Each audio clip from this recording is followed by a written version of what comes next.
En los bosques del norte, cuando el invierno es largo y la carne escasea, una sombra despierta.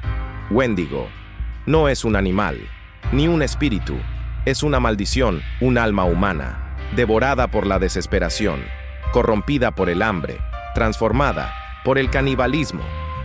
Dicen que quien come carne humana en la nieve pierde su forma, su nombre, su alma, y se convierte en él. El Wendigo es alto, delgado, como una rama seca, pero sus ojos arden como brasas.